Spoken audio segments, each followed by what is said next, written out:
It started with the smell of burnt toast and tired mornings. Every day, the little cafe on Maple Street opened its doors at 6 a.m., a small glass-walled corner place in downtown Los Angeles, wedged between a law office and a laundromat.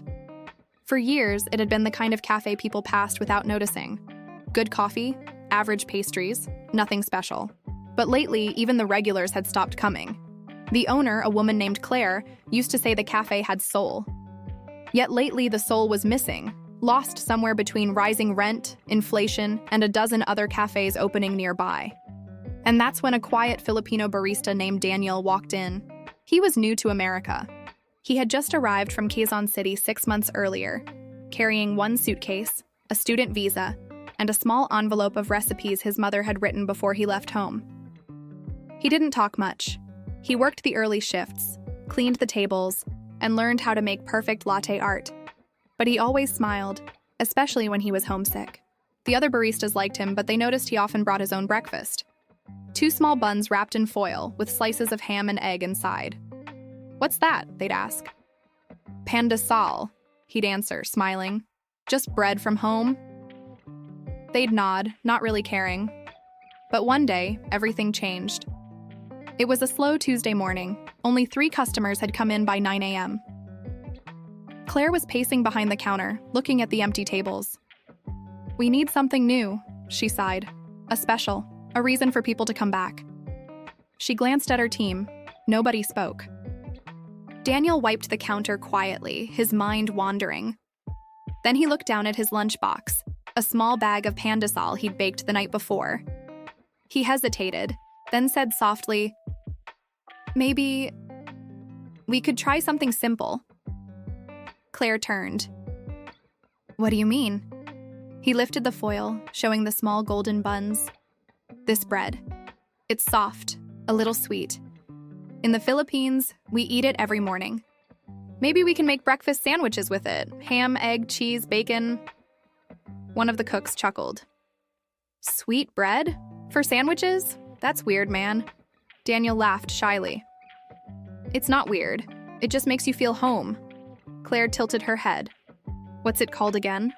"Pandesal," he said, pronouncing it slowly. "It means bread of salt." She took one piece and tore it open. The smell of freshly baked yeast filled the air, warm, comforting, nostalgic, even if you'd never had it before. Claire smiled faintly.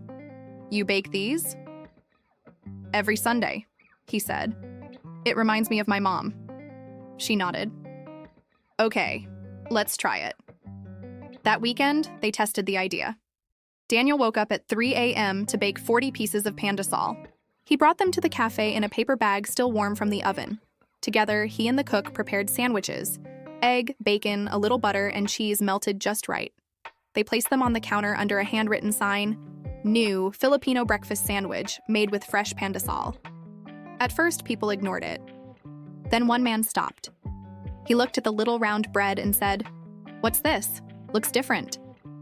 "Just try it," Daniel said with a smile. The man took a bite, then another.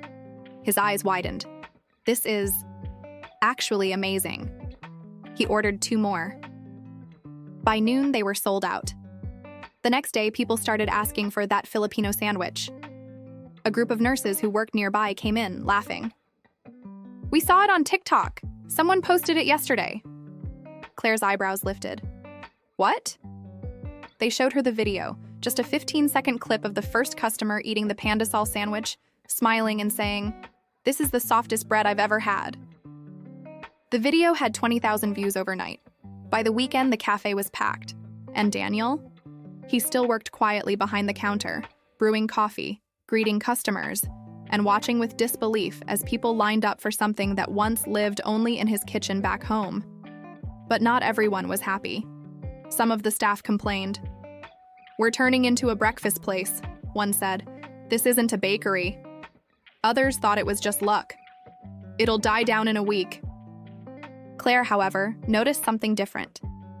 People weren't just coming for the food. They were coming for the feeling. She overheard customers talking. "It reminds me of home. My grandmother used to make bread like this. There's something about it. It's not fancy, but it feels like love." Those words stuck with her.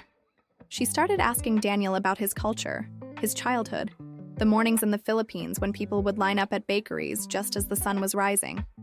He told her everything: the smell of bread at 5 a.m., the sound of tricycles outside, the way his mom would pack pandesal for neighbors who couldn't afford breakfast. Claire listened, her eyes softening. Then she said, "We should tell that story here." Within a month, the cafe had rebranded slightly. The chalkboard menu now read, Maple Street Cafe, home of the Filipino breakfast sandwich. They started serving Barako coffee too. A local newspaper picked up the story. Filipino bread gives new life to struggling LA cafe. Soon, Filipino families from nearby cities began visiting. They brought their friends, took photos, and shared stories of home. For the first time in years, the cafe wasn't just surviving, it was thriving. And Daniel? He never bragged. He just kept baking. He taught the team how to knead the dough properly, how to get that perfect golden crust, how to brush it lightly with butter so it glistened under the morning light. Each batch sold out by noon. Then one morning, a man walked in wearing a gray suit. He looked around the crowded cafe, clearly impressed. "Who's the owner?" he asked. Claire came forward. "That would be me." He smiled, handing her a card. "I'm from a local food review site. We'd love to feature you." They interviewed her for 20 minutes, tasting everything. When they asked where the idea came from, she pointed at Daniel. "It's his bread," she said simply. "His story." The article came out 2 days later. How a Filipino barista's bread idea saved an LA cafe. It went viral, not overnight, but in the steady, organic way that real stories do.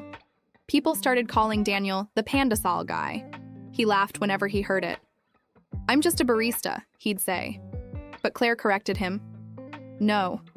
You're the reason people believe in this place again." Months passed. The cafe grew busier. They expanded the menu, adobo wraps, ubi muffins, even halo during summer. But the star always remained the same, the Pandesal sandwich. One morning, Claire gathered everyone for a small announcement. She was holding a letter. "We've been selected for a local culinary award," she said, her voice trembling slightly. "They said our cafe brought authentic warmth to the city's breakfast culture." Everyone cheered. Daniel stood quietly, smiling. Later that night, when everyone had gone home, he stayed behind to clean up. He looked at the framed award on the wall. It read, "For bringing community back to the table." He ran his hand along the counter, remembering his first day. The empty chairs, the silence, the doubt. Now the air was filled with chatter, laughter, and the smell of freshly baked bread. He whispered to himself, "Ma, we did it." The success didn't make him rich. He still lived in a small apartment, still rode the bus to work, still sent money home every month.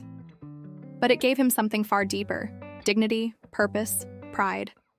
One day, a customer recognized him. "Hey," she said, "you're the guy from that article, right? The Filipino barista?" He nodded shyly. She smiled. "You know, your bread reminds me of my childhood. My mom was from Cebu." He smiled back. "Then you know what this bread means." She nodded. "Yeah, it means love." Months later, Claire decided to put up a small sign by the door. It was just a quote, handwritten in white chalk.